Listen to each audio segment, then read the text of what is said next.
Howdy,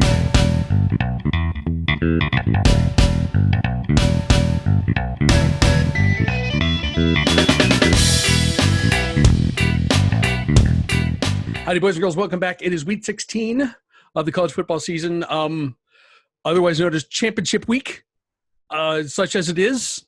It's as weird as it's been all season, but we're going to handle this as if it was a normal championship week, which means we not only have Carla from Nashville, where it's not snowing. Hi, Carla. It's not snowing here. No, it's cold. It's cold and rainy. I'd rather have snow. And we have cold and rainy, and we'd rather have snow, Carla, in Nashville. And we have from the other side of Pittsburgh, we have AJ joining us to help take us through the championship games too. It is still snowing where AJ is, because very much so. It's snowing here now. We're creeping up on somewhere in the range of 5 to 7 inches. It's delightful. My kids tried to shovel the sidewalk earlier. Completely covered again. They didn't learn. They don't know that yet. They don't know how that works. You gotta wait. You gotta wait till it stops, then go shovel it. Don't do it in the middle. You're just doing double work. That's dumb. Right. It's A for effort, I guess. That would be the thing. We have a lot of stuff to go through, but because we're going to go through every conference title game that is being played this weekend. But first, as we always do, let's take a look back and see, what our thoughts were about games last weekend. Carla was occupado for her day job, but you did retain the land grant trophy, right? Yes, we did. Yeah. That was a nice little consolation prize to all of the grading that I did all last weekend. As the land grant trophy always is. Yeah, right. Prize. Cannot argue. It is the most glorious trophy in all of college football. So yes, very happy about that. And so, no, I didn't see, this is the first time I think in the 9 seasons that we've done this show that I'm entering the show on a week where I literally did not see a single down of college football. I watched a lot of replays. I watched a lot of highlights, and read a lot. So, but yeah, I'm officially out of all of us, I am officially on Christmas break. So there's that. So I'll rub that in. I'll keep rubbing that in. I'm rubbing it in for my husband. He's not really appreciating it all that much. So, yeah. So my one thing from last weekend, other than retaining the land grant, actually really doesn't have anything to do with anything on the field. It has more to do with the coaching carousel, which is always one of my favorite times of the year. Mm-hmm. And I thought I mentioned this last week that I thought things were weird at Texas. With the whole let's go get Urban Meyer, and then Urban's like, yeah, no, and I'm like, Texas, what the heck are you doing? Found a more bizarre situation, and that might be at your Auburn Tigers, which we've talked about this how many years now in a row about how everyone's like, let's fire Gus Malzahn, and it's like, it's never going to happen because the buyout is too freaking big. Well, they finally fired Gus Malzahn at a paycheck of $21.5 million, which, led I know, right? Led to the Slate headline today of the fact that, Alabama's highest paid state employee in the year of a pandemic will be a fired football coach. Shout out Jason Kirk, by the way. Yes. Best headline I've seen in a long time. Absolutely true. But what baffles me most about this is someone who used to work at Rivals is the fact that why would you fire your coach 4 days before early signing day? For a recruiting class that was already abysmal. And it just got worse. The Rivals rankings today has them at 52 and 12th in the SEC. They had 12 commits. 2 now are saying they're going to wait until February, and their 4-star guard, who was like their top recruit, decommitted. So the way that I understand the Auburn situation is the recruiting has not been great for quite some time now, or at least not to the liking of Alabama boosters. And because of that, Gus Malzahn, his not just this year being kind of wonky and it not being an Auburn year, which, by the way, in case you did, in this one came up on a different medium,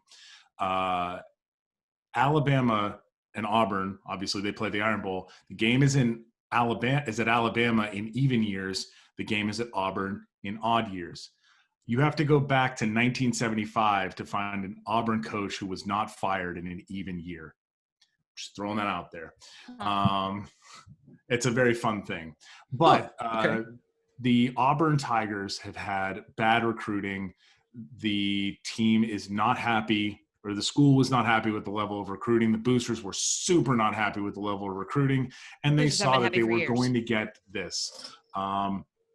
Gus had, I think, 2 years left on his contract. Yeah. And they basically said, you can't fire him you can't wait until the last year. You either have to extend him, or you have, in order to make sure that recruiting stays where it is, so that students know, or prospect kids know that when you're bringing them in, that this coach is going to be there with them for their entire 4-year period. And they basically said he could have played himself into another extension, and no one wanted to find that out. So they decided to can him this year so they could avoid trying to wait until 2022 or 2024 to do it. So yeah, he's getting $21.5 million, of which half of that is due within the next 30 days. Merry Christmas to the Malzahn family. Y'all are getting iPads for everybody. Yay! It just, Maybe I don't you can know. go run for Senate after this too. Listen, I don't know what. Drink. Yeah, well, listen. I'm on break. I know. I'm about to be.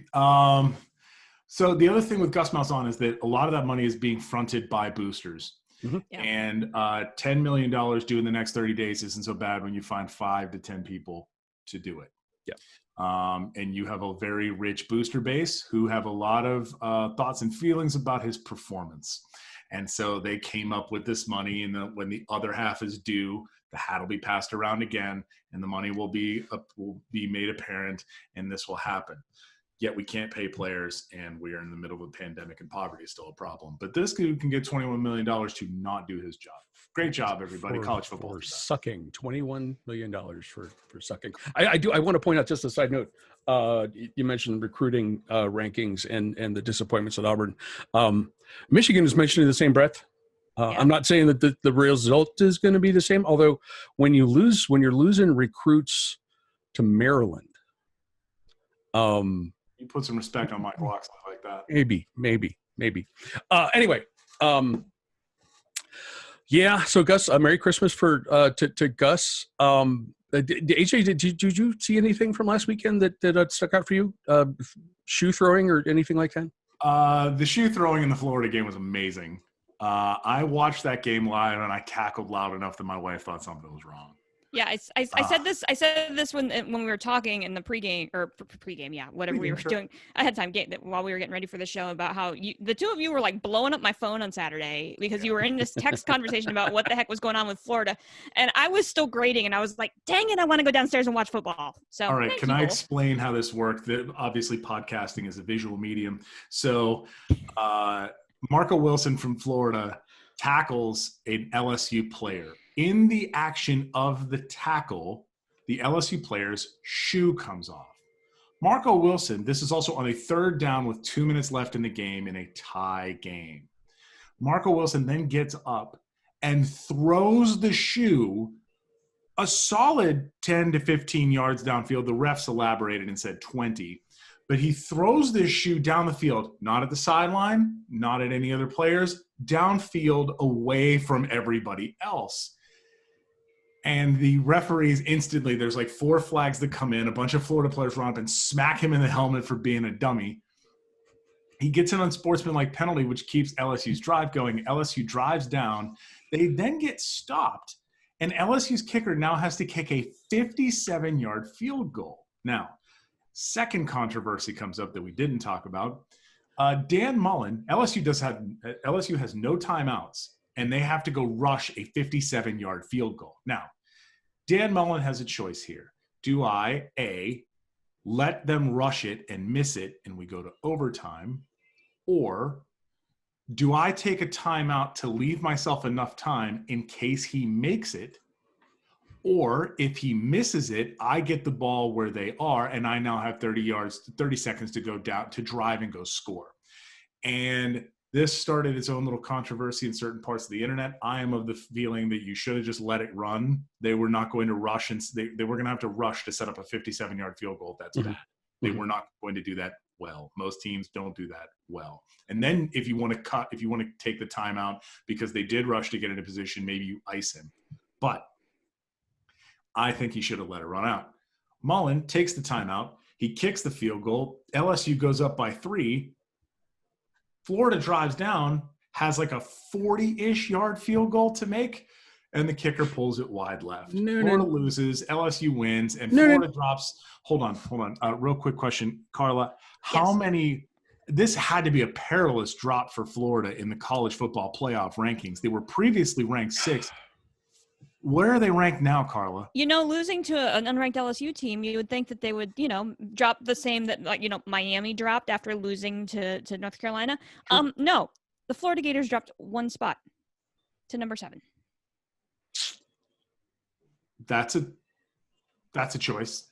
That's suspicious, but okay. Good job, College Football Playoff Committee. You're the best. You're really good at these sorts of things. Sidebar, I watched most of the Arizona State game and laughed.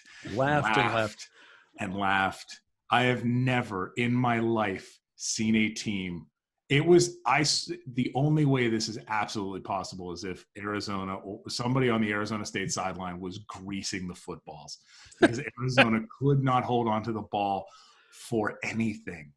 And this was at Arizona too. So a home – I don't even think they were allowed to have fans, but this empty stadium had to host an absolute whipping that got Kevin Sumlin fired. Hey, real quick, what was Kevin Sumlin's buyout? Not anywhere near Gus Malzahn's. Yeah, I'm going to say not $21 million. It was like $7 million. It was $7.3 million. This is after he left Texas A&M with a $10 million buyout with no offset, which means he got paid his $10 million and then was immediately taking the Arizona job. So shout out to Kevin Sumlin for getting paid $17 million for not doing his job. What I'm hearing is that you need to suck, but not so much that you can't get another job. Well, or you have to be BFFs with Nick Saban. What you have to do is you have to get hired and work your way up enough that people think your skill set is valuable. Yeah. And then get fired to get paid, and then do it again. Right. Hey, Wilmos champ, you did the same thing. But there's a balance there. You can't suck too much.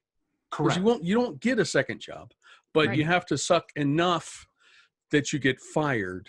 And then let the lawyers do their thing and get your payout. Hello, Steve Sarkisian.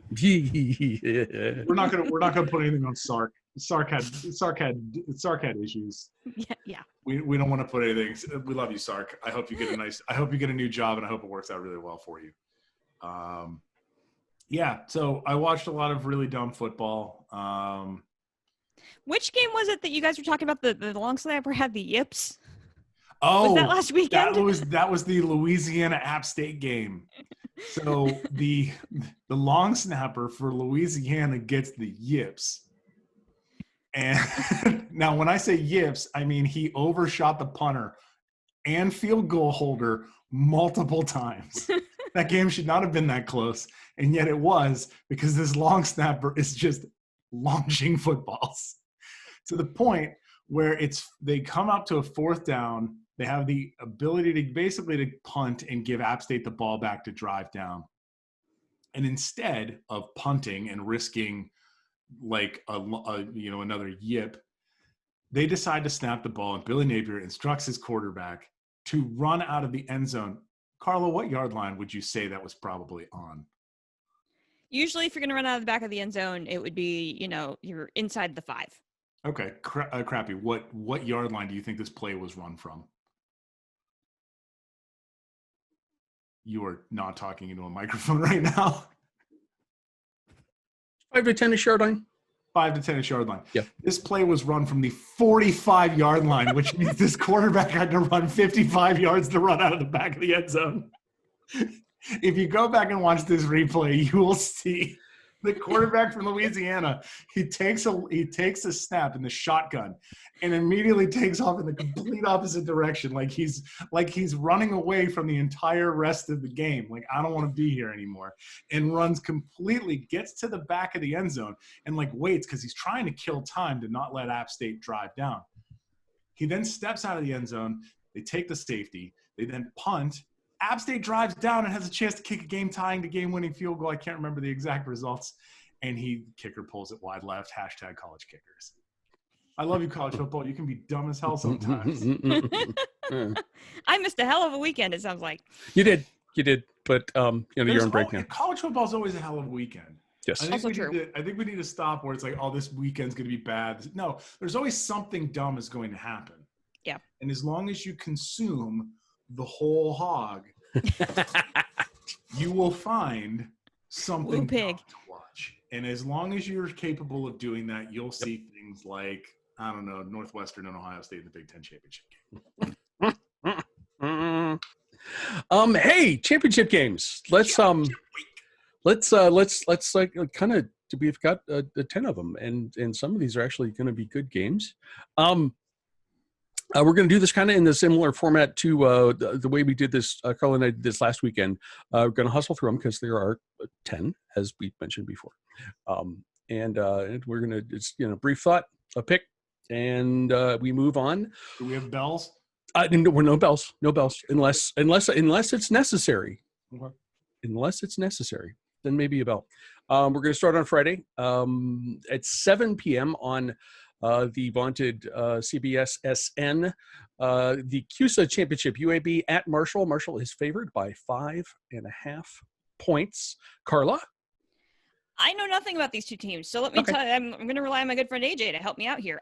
So I do know that UAB averages more rushing yards than passing per game, and Marshall just happens to have the number 2 rush defense in the nation, which doesn't seem to add up well. But at the same time, you look at those things, and Rice shut out Marshall 20-0 on the 5th, and UAB turned around and beat Rice 21-16 on the 12th. So, AJ, can you help me? I'm going to say Marshall should win this game. On paper, they're the better team. But what's up? Marshall had a complete and utter brain fart against Rice is what has happened. This is one of those games where you are clearly the better team. There is not a question about whether or not you are the better team, and just bad times. Grant Wells, the quarterback for Marshall, threw 5 picks in that game. Oh, that'll do it. You don't win too many football games throwing 5 interceptions. No. So I'm chalking that up. A friend of mine who is a Marshall fan and maybe booster, I don't know, said, I don't know what happened. Don't want to talk about it. I'm not terribly happy right now. But because I messaged him with what the F happened, man. And he's like, I don't know. I don't know. So I'm chalking this up as a weird one-off. UAB is fine as a team. Marshall is very, very good. Yeah. They're a demonstrably good football team. They had also not played since beating the mess out of Middle Tennessee on November 14th. They played one game on December 5th and had a bad time. This is their next game. So they will have played one game between November 14th and December 18th. The sport is great this year. I expect Marshall to come out and win. I don't see any reason why they shouldn't. They are the much better team, and they're at home. So go Herd. That's the common denominator of Rice, a win for UAB, a loss for the Herd.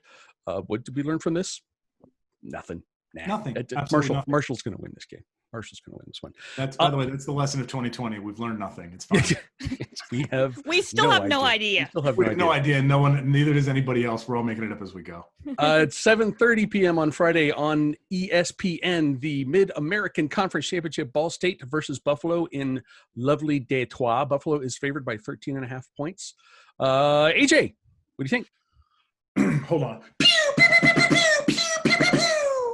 This game is going to have so many points. It's going to be the best. Jaret Patterson is an incredibly good running back. I just turn this on and let the points wash over you, because there's nothing else that this game is going to provide for you or anyone else, really.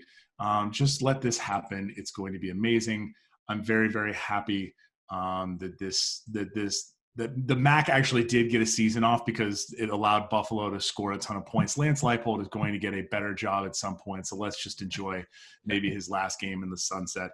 Buffalo is averaging 510 yards a game. Let me just put that one out there. They're also averaging 51 points a game. I'm just going to take a drink on that one, because that's a lot. And Ball State's defense is allowing 432 a game, so This might be bad for you, Ball State. So let me get the Buffalo Bulls and Lance Leipold, the Fighting Lance Leipold.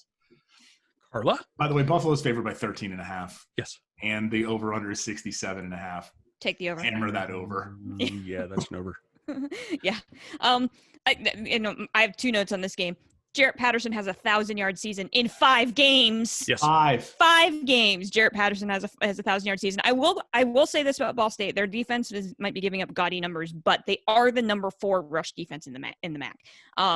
So they're giving up all their yards on the secondary, which isn't a huge deal against Buffalo because it's Jaret Patterson. Mm-hmm. So that might balance things out a little bit, but no, I like Buffalo in this game. Step 1, handball to Jaret Patterson. Step 2, do that again.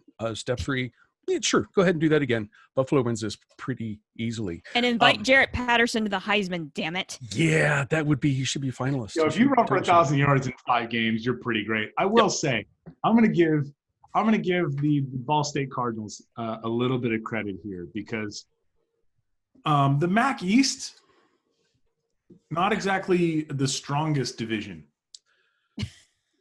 at all in anything, really. I mean, you got to play Bowling Green, Kent State, and Akron, which might be 3 of the worst teams in Division I football. And he ran for 301, 409, and 105 yards on 16 carries.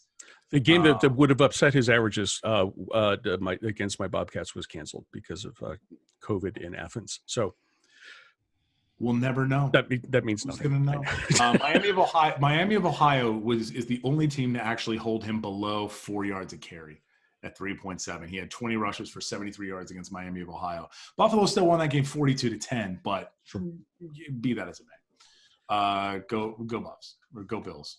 At 8 p.m. on Friday on Fox, your Pac-12 championship, which is not Washington, but Oregon at USC. FC is favored by 3 points.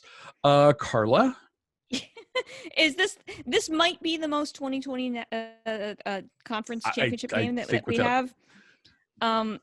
Because I mean, Washington can't play, so the conference is like, yeah, sure, Oregon, go. Well, not only that, this game, because the Pac-12 championship game was supposed to be at Big Jeans at Levi Stadium in Santa Clara County not allowing any sporting events in any way, shape, or form. So this is a home game for USC. This is at the Coliseum. Is there a conspiracy theory here? Since we've covered pretty thoroughly in the past few years the folly of playing big championship games in Santa Clara. Big Jeans. At Big Jeans. Wherever we are, California. Thanks, Dabo. Point out where Santa Clara County is on a map. You can't and won't. Right. Anyhow, so I got to talk about this game. That shouldn't be a championship game, but suddenly it is. So the Ducks have lost 2 straight, but somehow get to play in a title game because 2020. SC has been in a lot of close games this year. We talked about this last week against UCLA. We both picked UCLA to win last week because USC, yeah, sure, they were unbeaten, but I mean they've won a lot of 1 point, 3 point, less than 1 possession kind of games. Trojans throw the ball around, and I haven't seen a lot of football this year for the Pac-12, but I did watch that Oregon State game, and Oregon kind of has some issues in the secondary. If Oregon State can get a passing attack going against the Ducks, then you might have some question marks. And Keaton Slovis is 1,600 yards in 5 games. I think USC wins this game. I think finally the South finally gets a title. It's been a while. Oregon only threw for 231 yards against Cal. Maybe I don't know something. Maybe this is one of those really big brain football things. Oregon's kind of broken, and their coach is rumored. So some of the rumors around the Auburn job is that Mario Cristobal is supposed to be the person that they're going after. But they can't really go after him because he's in this title game that was not going to be a title game for Oregon until 3 days ago. So Auburn's kind of waiting on the result of this game. USC, by the way, they've played 5 games this year. 3 of them have been one possession games. The other two, when they beat Wazoo and they beat Utah, they beat them by multiple touchdowns.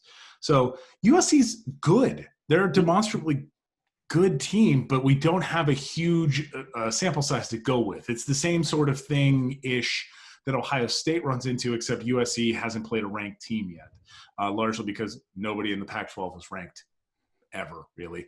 Right. They didn't get to play. USC didn't get to play. They didn't play cross division, so there wasn't anybody from the north. Or no, they did play cross division because they played Wazoo. But in this sort of case, USC they're quietly 5-0 in a Power 5 conference, and if they win the conference title game, somebody's going to want to do something dumb like put them in the playoff, like ESPN tried to do in a graphic on Saturday night where they said USC has a 49% chance to make the playoff, and everybody in college football Twitter went, I'm sorry, what? What? Do you not see this 9-0 Cincinnati team and this 11-0 Coastal Carolina team, and you're trying to tell me the USC is going to make the playoff? What? And that's why it's a Power 5 protection racket. It's fine. So it's a super great sport. Give me USC. I think they win this game. I don't think that it's close. I think this is USC. USC is going to try and actually go out and beat the brakes off of Oregon to show that they should be in the playoff. And they're going to try to take a shot at it. And they could do that. And they may. But whether or not that is what happens, they will win this game. We move to Saturday. Big Nude, the Big Ten Championship, Northwestern against college football's whipping boy, my Buckeyes, who were favored by 20.5 points. What? Whipping? What? Oh, it's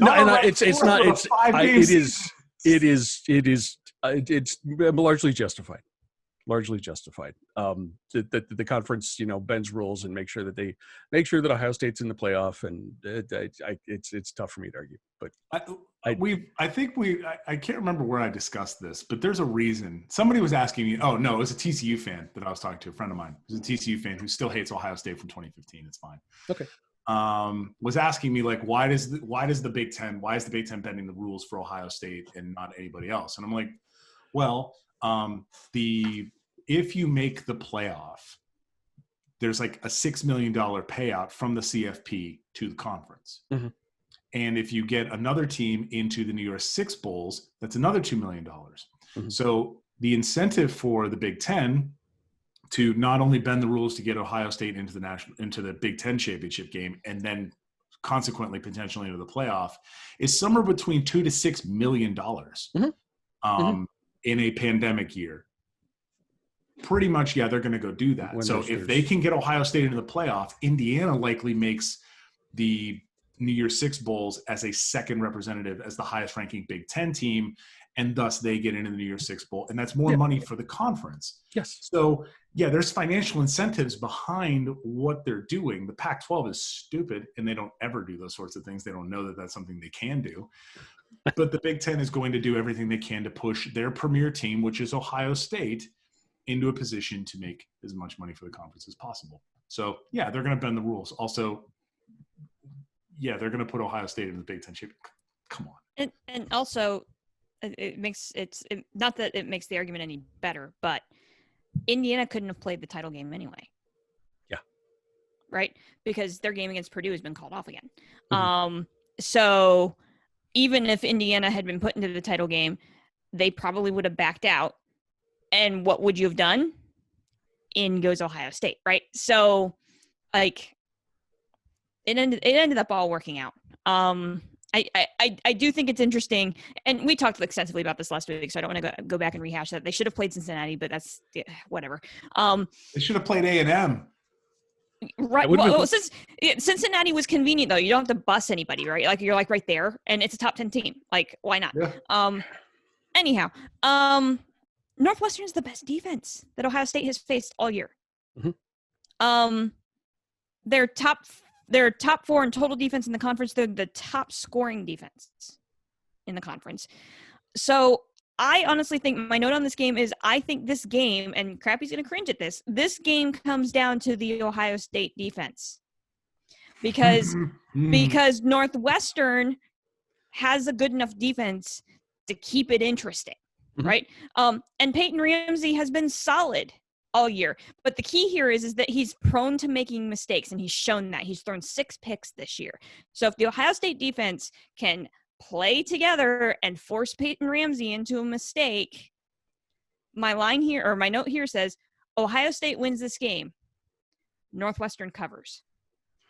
Yeah, I don't think that's out of the question. And this is something I mentioned to the two of you in talking around, like, what would Ohio State need to get into the playoff? They need to go full 2015 and absolutely nuke every last team that they can play against. So if they play Northwestern, they got to win this game by 25 to get everybody off their back. It's like, okay, sorry, we forgot you've been recruiting at a top 5 level for the last 10 years. Whoops, sorry about that. And you have good coaching, and you have all the facilities, and you have all the things to be a college football Death Star on the tier of Alabama and Clemson and now Georgia. If you want to do that, you have to go out and beat the brakes off of teams like Northwestern, like Michigan State, like Rutgers, like Nebraska. You have to go out and be this top-tier football team. Like Alabama, it does not get into a shootout against any of those teams. Right. Clemson doesn't get Clemson will occasionally get into a shootout with somebody this year, but hey, Boston College. Yeah.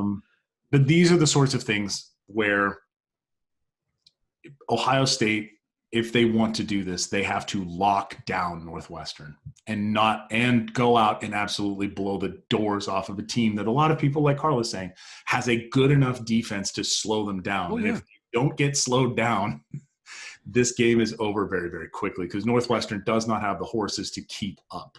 Right. They have to slow Ohio State down like they did to Wisconsin, like they've done to a number of other teams this year. They have to slow them down enough that their plodding offense can keep up, which is what they're sort of designed to do. Ohio State could come out, score 2 touchdowns, and the game's over. So I don't think Northwestern comes back from anything like that. So okay. The thing that I wrote down is that Northwestern is sort of the Big Ten West version of Indiana, right down to having a quarterback who played for Used Indiana. to play there. Right. It's not going to be enough to get them a win. I think Carla is correct about Northwestern covering, though. This is going to be a game that's going to be annoying for me for much longer than I would hope. But it will be a win for Ohio State. Also at noon on Saturday, ABC, your Big 12 championship game, Oklahoma versus Iowa State at Jerry World. OU is favored by 5.5 points. Who went first last time? I have no idea. We have no idea. AJ, go. Hey, this is a rematch of a game that already happened this year. Surprise. No. Iowa State is fine. They have one of the best running backs in the country, as Iowa AD and College Football Committee President Gary Barta said. Couldn't remember if he had any carries the week before, but he's one of the best in college football. It's fine. They know stats. I think Iowa State is a fine football team. 6th is a stretch.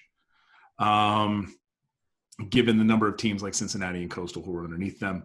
I would say that Iowa State probably comes out. They try to play their close football game that they play with everybody else. Oklahoma's defense is playing at a completely different level than they were playing before.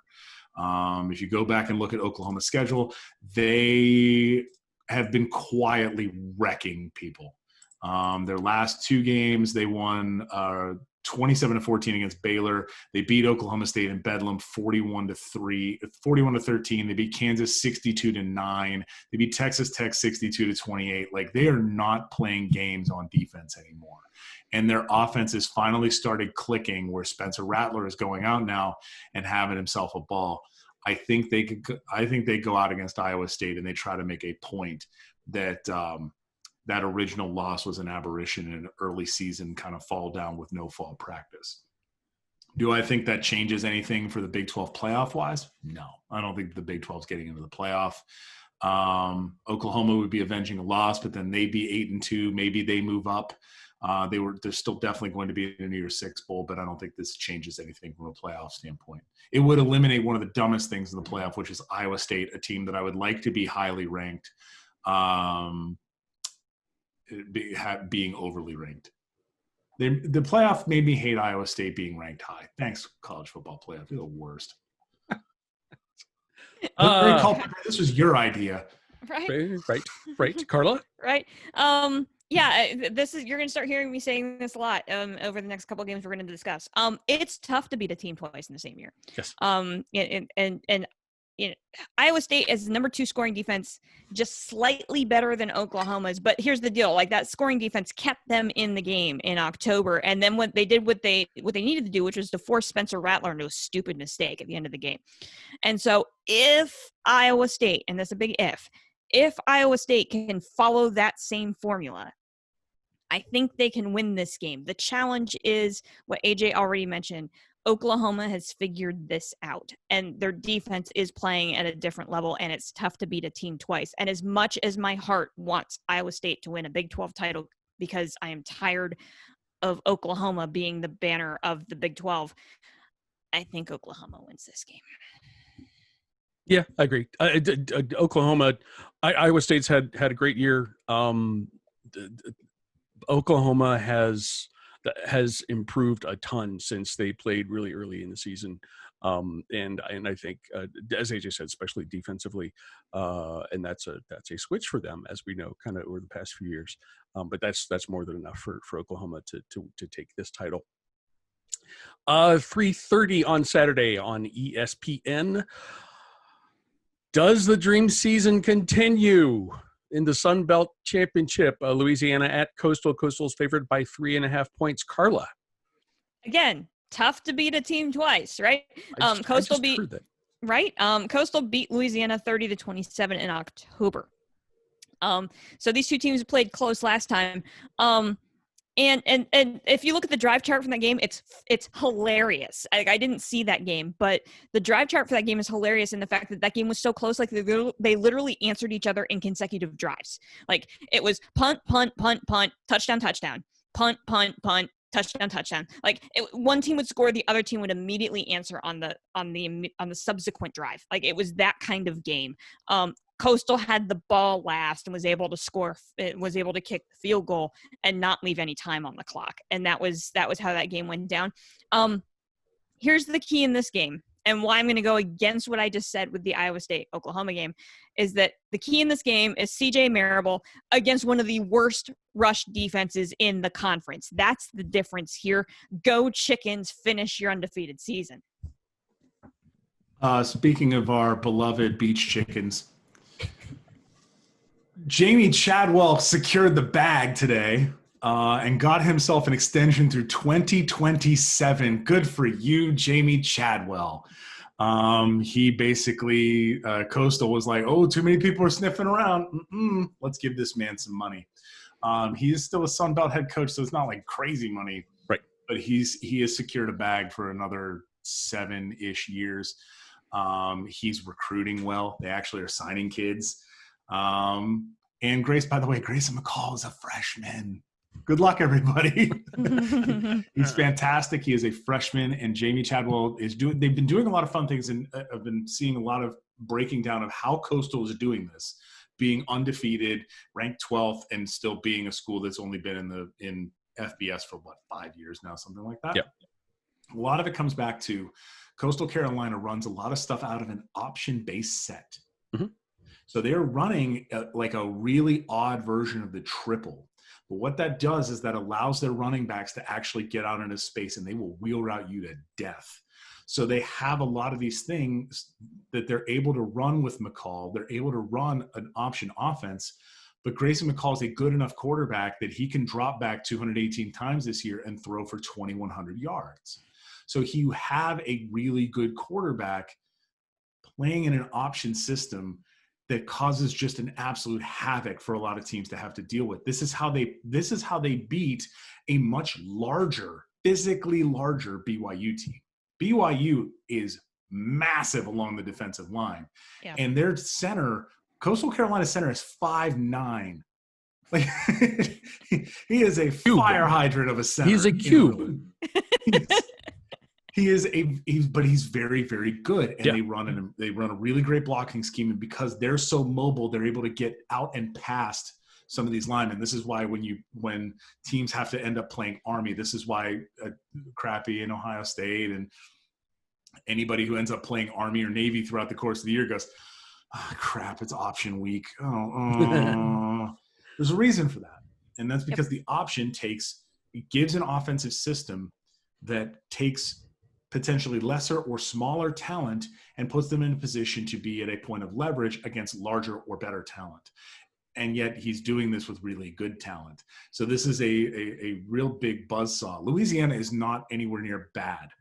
Their only loss this year is to this Coastal Carolina team. This is my game of the weekend.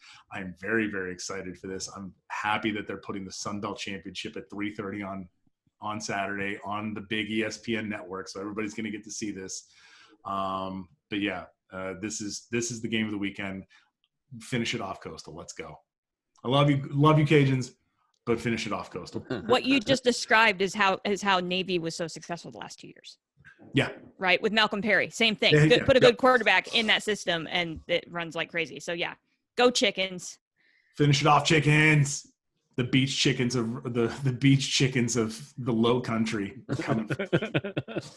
I'm with you guys. The dream season continues. And we'll see what happens where they end up playing in bowl season. At 4 p.m. on Saturday on ABC, the ACC. This is another rematch, Carla. It's Clemson at Notre Dame versus Notre Dame in Charlotte. Clemson is favored by 10.5 points. Carla? It's tough to beat. Never mind. It's You've heard me say that already. Yeah. So the difference in this game is that Clemson gets Trevor Lawrence back. And the one stat that I pulled on this game was that Notre Dame defense held Travis Etienne to 28 yards in the first game, which is incredible. Here's the challenge. They still needed double overtime to win that game. And now Clemson gets Trevor Lawrence back. I think the line is garbage. I think Notre Dame is able to keep this interesting, but I think adding Trevor Lawrence back into that offense makes the difference here. And it's tough to beat a team twice in the same season. Other than you, Coastal Carolina. Go Chickens. Clemson wins this game. AJ? I'm gonna go with Clemson. Yeah, adding a 5-star generational quarterback back in the mix seems weird that changes things.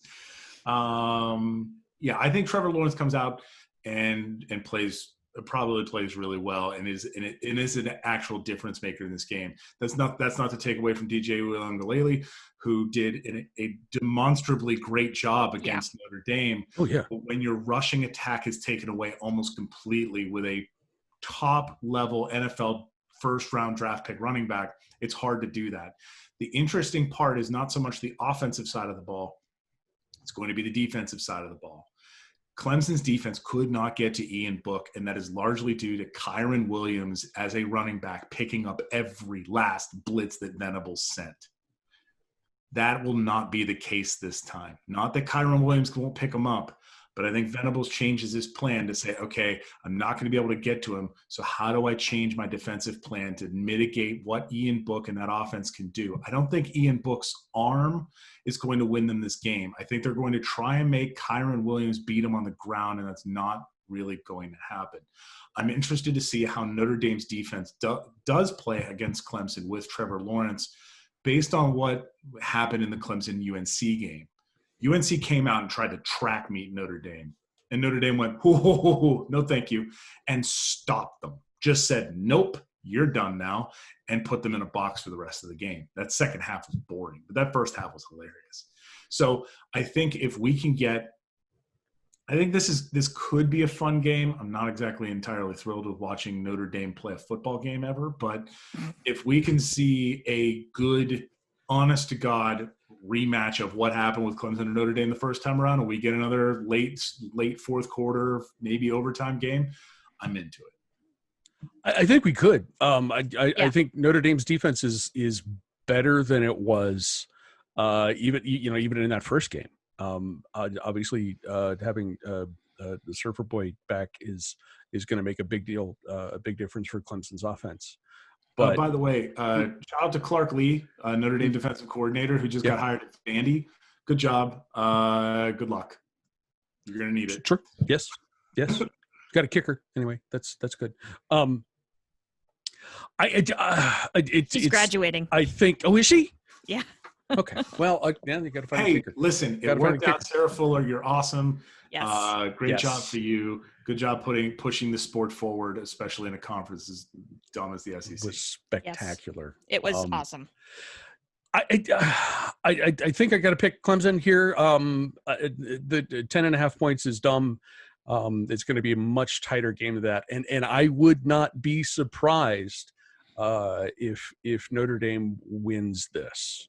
But I think you're just kind of looking at it from our distance. I think you got to go with the Tigres. Real quick playoff sidebar: if Notre Dame loses, and now you have 10-1 ACC champion Clemson and 10-1 Notre Dame, do they both get into the playoff? Yes. All right, cool. So we're I think so. At 4:15 p.m. Saturday on Fox, it's the AJ Kuftic Bowl, Mountain West Championship, Boise versus San Jose State in the Sam Boyd Silver Bowl in Las Vegas, the site of 14 Grateful Dead shows in the 80s and 90s. Boise is favored by 6.5 points. AJ, I got to let you go first on this one. Boise has not looked like Boise too much this year. That's largely due to the fact that they had a bunch of injuries at quarterback. San Jose State has not looked like San Jose State this year because they are 6-0 and playing their butts off. This is it's an interesting thing because note the rankings. Boise State not ranked. San Jose State ranked. San Jose State is ranked. This game is being played in Nevada, in Las Vegas, because, again, the Santa Clara thing that we talked about earlier with the Pac-12 championship, this also affects San Jose State. That's where Santa Clara County is, by the way. So it exists? Yeah, San Jose is in Santa Clara County. So in case you're wondering where it is, that's where you point to it on a map. That's a callback from earlier. They're both playing about the same level of defense. San Jose State has a slightly better offense in just pure total yardage. Boise State puts up a lot more points. Boise has turned it around from the BYU game where they got absolutely wrecked, mostly because they were on a backup to start the game. Then the backup got hurt in the first quarter, so they had to play on their third string quarterback for the rest of the game. That's not going to end well. So they came out, they beat the brakes off of Colorado State by 30, almost 30. Hawaii almost came back and got Boise on the Big Island, and then Boise went to Wyoming and won by 8. I mean, Boise has not looked nearly as dominant as they have been in past years. And San Jose State, specifically Nick Starkel, that is Mississippi State transfer Nick Starkel, grad transfer, so he's only there this year. He's playing his brain out. He's 1,400 yards, 13 touchdowns, 4 picks. Like, that's a quarterback that you need. I expect San Jose State to come out and get a W here and win their first Mountain West Conference. Carla? It's going to be interesting. It's going to be a chess match here because the two notes that I had were that Boise has the number 1 pass defense in the conference going up against Nick Starkel is going to be kind of an interesting battle to watch. Mm-hmm. Boise scores more points, but San Jose State has the number 2 scoring defense in the conference. So I think it's going to be a really interesting chess match. I agree with what AJ said, having not really seen a lot of either of these teams this season. San Jose State seems to have the momentum going their way this year, and this just feels like a special season for them. So I'm going to say, yeah, sure, San Jose. Why not? Okay. Number 1, I agree. Boise, not quite Boise this year, although I mean, you can't fault them for the one loss, which was to BYU. But it does not feel like a typical Boise State team. The other thing that's going on here, and I mentioned the Sam Boyd Silver Bowl and the Grateful Dead stat for a reason. If you're playing there in a place that the Grateful Dead made frequent stops during that time period, you got to go with the team from the Bay Area. Come on, it's pretty simple. San Jose State wins this game. Now, if only Pitt played at Star Lake. Yes. If let's not spend a lot of time on this one. 8 p.m. Saturday on CBS, the SEC title game, Alabama versus Florida in Atlanta. Bama's favored by 17. Carla? Florida offense might be able to keep up with Alabama. The problem is that the Florida defense, as we learned last week, thank you, shoe throwing, is a definite liability in this game. And that's just not even like the not discipline thing. It's the giving up 26 points per game thing. Bama's too good on offense and scoring defense. I hate to say this. This hurts my heart, but dang it. Roll Tide. Gonna happen. AJ? Alabama not only covers, but covers well and hits the over. Double covers? This is going to be a bloodbath. Sorry, Florida, but Todd Grantham is not a good defensive coordinator and yet continues to have work. And Alabama has an incredibly good offense that will beat you in every which way possible. Devonta Smith should be in the Heisman race. Yes. Najee Harris has also ran for 1,000 yards this year. And Mac Jones is also in the Heisman race. Sorry, y'all. Alabama's is going to win this game by easily 20 points. Sorry, Florida. This isn't your year. Or by 25. This isn't even the game that you should watch. You don't need to watch this game. There is another game at 8 p.m., and that's the extent we're going to spend on the SEC Championship. Hey, listen, at 8 p.m. on Saturday on ABC, it's the AAC Championship. We've been waiting on this game for a couple of weeks now. Tulsa at Cincinnati. Cincinnati's favored by 14.5 points. What is it, AJ? Is Desmond Ridder the best quarterback in the country? No. Close? I'll just be really honest there. He's very, very good. Okay. He's very, very good. I would not put him as the best quarterback in the country. That goes to Lawrence or Fields, maybe Sam Howell. There's a number of other quarterbacks. Kyle Trask is another. There's a lot of really good quarterbacks in the country. Desmond Ridder just happens to play he's a very, very good quarterback, and he turned it around about halfway through this season. He was not playing at the level he's playing at right now after about game 4 or 5. And he ended up turning it around and just turned into an absolute leader on that offense. And that's where Cincinnati has really started to gain a lot of its bigger momentum going forward. They were supposed to play this game last week. The AAC and both teams kind of went, you know what? We don't actually need to do this. Nothing changes regardless of outcome. So let's not play the game. Let's not get anybody hurt. Let's not introduce any COVID cases. Let's just go ahead and we'll punt till the next week when we're just going to play the same game again.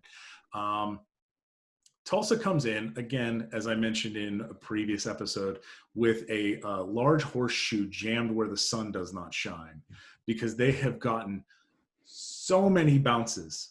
I don't understand how a team gets this lucky throughout the season. They are 6-1. Their one loss, I'm trying to remember what their one loss was. I remember it being an okay loss. Oh, they lost to Oklahoma State to open the season. That's what it was. Mm-hmm. They're a very good football team. I don't necessarily know that they're going to keep up with Cincinnati. Every single Tulsa game is a one-score game, except for the one game against USF. And USF is garbage this year. They were 1-8 overall and 0-7 in the conference. Like USF is bad. And that's the only team that Tulsa had more than a one-score win against. So I would say that Cincinnati comes out. Cincinnati's favored by 14 for a reason. This is a game where, again, Cincinnati wants to try to make a statement to go to the college football playoff and go, hi, we're an undefeated Power 6 conference. That's what the AAC likes to refer to themselves as. And we won our conference championship game by 20-some points. Can we get in and make them make a decision? They won't do it. They've got Notre Dame. They can just use Notre Dame and it'll be fine. But Cincinnati would like to put a stamp on the season and secure the New Year's Six Bowl. Yes. Yes. My only problem with the New Year's Six Bowl situation, though, is that, and by the way, this is the last championship game, so I can mention this. The way that this works out is that it's possible that Coastal Carolina does not make a New Year's Six Bowl, even though they are in the top 12. At which point, CBS Sports has them projected to go to the Cure Bowl. You go from a New Year's Six Bowl to the Cure Bowl. Which one is it? That's the one in a place, I forget exactly where it is, but they're projected to play Marshall, which would be great. And a game that I want to watch. Yes, yeah. But I would like to watch Coastal put the hurt on some dumb Power 5 team that somehow is ranked ahead of them. Look at you, Georgia, and just absolutely wreck them. That's what I want. I want Coastal Carolina to do that. I want Coastal Carolina to play like, I don't know, UNC or something like that. To just literally win the Carolinas.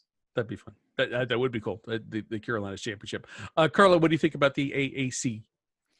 So actually, the fifth time might be the charm for this game because these teams have actually been scheduled to play each other 5 times this season, and it's finally happening. Welcome to 2020. Thank you, Cincinnati Enquirer, for that really fabulous statistic. The only thing that I think might be a factor in this game is the fact that Cincinnati has not played a game of football since before Thanksgiving. That might be a little bit of a concern here. You got to go into essentially bowl schedule, right, if you're working with your team, because it's essentially been that long of a layoff since they have snapped a ball on a football field that meant something. That's the only thing that I have here. Tulsa has played. They played Navy on the first weekend of December. Desmond Ridder can flat out throw the football. I mean, he's a dang good quarterback, and if it wasn't in a year where we had so many good quarterbacks, he'd be getting a lot more attention than he is. But I think Cincinnati is the better team. They will win this football game. It might be close early because they're trying to shake a little rust, but I think Cincinnati will pull away. A statement game for the Bearcats, period. And even if they start slowly, which is possible, they will cover and even more. The Bearcats will win this one. Boys and girls, you can hear the Carla and Crappy Show on Apple Podcasts, Spotify, Google, etc., etc., etc. You can watch us on YouTube and on the show's Facebook page. If you like us, please subscribe, rate, and review. If you don't, mind your own damn business.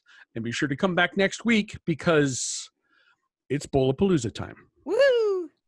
Such as it is. I think there are still bowl games being played. There might still be bowl games. We don't know. And I mean, yeah, again, everything is subject to change. But we're going to try. We're going to try to talk about some bowl games next week, and we hope you will join us. Carla, do you have any final thoughts? I have 3 very quick final thoughts. Okay. Penn State gets Illinois at home this week, which means that 4-5 for a finishing record for the Nittany Lions is a legit possibility. And so after starting the season 0-5, I give credit to my friends at State College for turning this thing around and getting into a respectable season. Possibly it could even be bowl worthy depending on how the bowl season shakes out. We'll see. Second quick thing is that there's a stupid fun football game that nobody's going to watch because there's too many other championship games going on. But Ole Miss is at LSU at 3:30 on the SEC network. The over/under on that game is 78. Take the over. If that wasn't at the same time as Coastal, I right? would be all over that game. No, that's a 2-screen situation. That's a laptop. Oh yeah, no question. Yes. Yes, Ole Miss at LSU. And my final thought is, actually, bowl season was supposed. This is the most 2020 story ever, and I just had to bring this up. Bowl season was supposed to start on Saturday. Right. We were supposed to have the Tropical Smoothie Cafe Frisco Bowl featuring the SMU Mustangs and the UTSA Roadrunners. However, that game has been canceled due to SMU's COVID situation. And so, in the most 2020 situation ever, UTSA has actually, it might be the first team ever to accept 2 bowl bids in one season because they have now accepted a bowl bid to the First Responder Bowl on December 26th because their first bowl game got canceled. 2020, we have no freaking idea. Oh, that's spectacular. AJ, do you have a final thought? Yeah, there's a bunch of games, like a bunch of random games being played that are like regular conference games while the conference championships are going on, which is hilarious and dumb. And weird. I'm going to pick it's 2 weird. games that are, I got one at 1:30 Eastern on Fox Sports 1, the network of, that's still there. Washington State at Utah. That is a 10:30 a.m. kickoff for both of those teams. Great job, Fox Sports 1. This is I'm going to say this is big Winnie the Pooh Saturday. Like, this is a game with a T-shirt on, nothing else. There's no reason. It's not nude. It's not Big Nude Saturday. There's a T-shirt on. There's no reason to play this game, like in any way, shape, or form. Wazoo's 1-2, Utah's 2-2. Neither are playing for anything. Don't play this game because it's going to be at 10:30 in the morning. It's going to be stupid. But at 3:00, a game that also actually real life matters on CBS Sports Network, the network of champions. This is for a championship trophy. Yes, it is. That many consider to be, some are saying, is the championship trophy of all time. It's Air Force at Army for the Commander-in-Chief trophy. Yes. Army beat Navy. Air Force beat Navy. So Army can finish off Air Force. I'm pretty sure that Navy probably went up to all the Army guys and went, hey, can you go beat those joystick jockeys? And sorry, I don't know. I have no idea how military jokes work, but I'm pretty sure that's one of them. Can you go beat the joystick jockeys for us? Thanks. I guarantee you. Yes.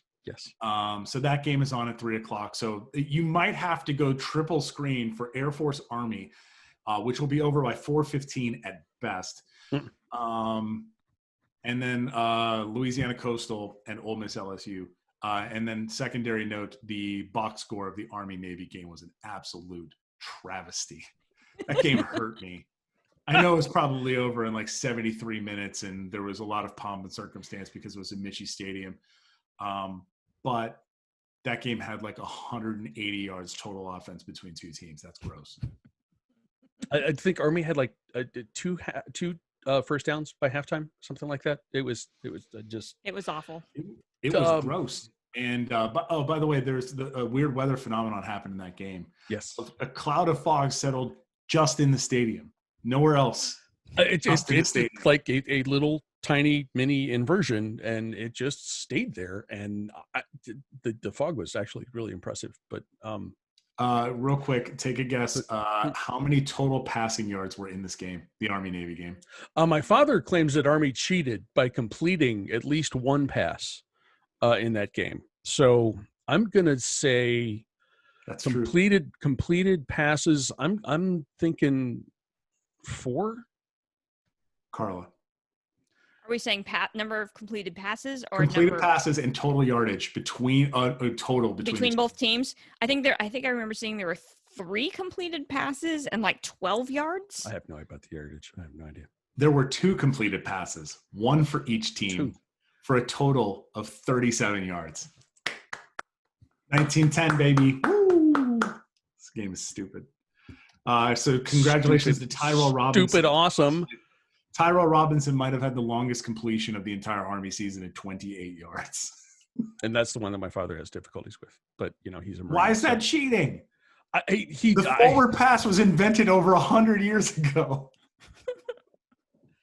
You should. My father has ideas about especially how that game should be, how that game should go. So he's he and plus he's a Marine, so he's cheering for Navy, and he lost $1 to me.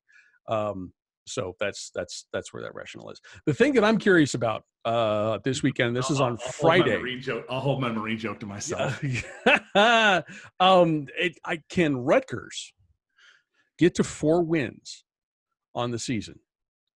They are hosting Nebraska on Friday night. Can Schiano, whatever, he can't coach in the NFL. He didn't coach the Ohio State's defense all that well. Something about Schiano and Rutgers and New Jersey. I don't know what the hell it is. Listen, it's because he's a man. He's a man of the people. He's a man of the people. He goes to New Jersey. He's Greg Schiano. What are you talking about? The kicker for Rutgers is Valentino Ambrosio. What are you talking about? I'm not kidding. That's a real name. And that's the real name of the kicker at Rutgers. Nebraska is favored by 6.5 points in that game, and I am guaranteeing that is a win for the Scarlet Knights and 4 wins on the season for the first time probably since Schiano's been there. Why is Rutgers going to go out and ruin something as beautiful as Scott Frost Day?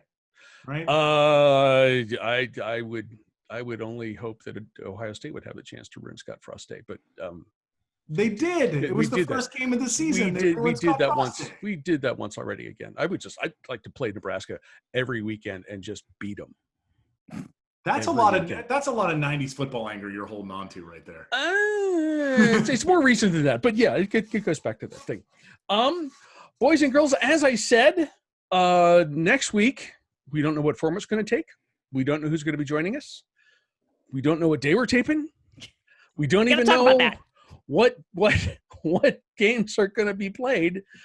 But there will be a Bowl-a-Palooza of some kind, and we hope you come back and join us then. And in the meantime, AJ, Carla, thank you for this. There's a fruit fly bugging around in the last bit of my drink here. Thank you guys for joining us. We appreciate it. Enjoy all the football championship games or no, and we will see you next week. Cheers, everybody. Okay.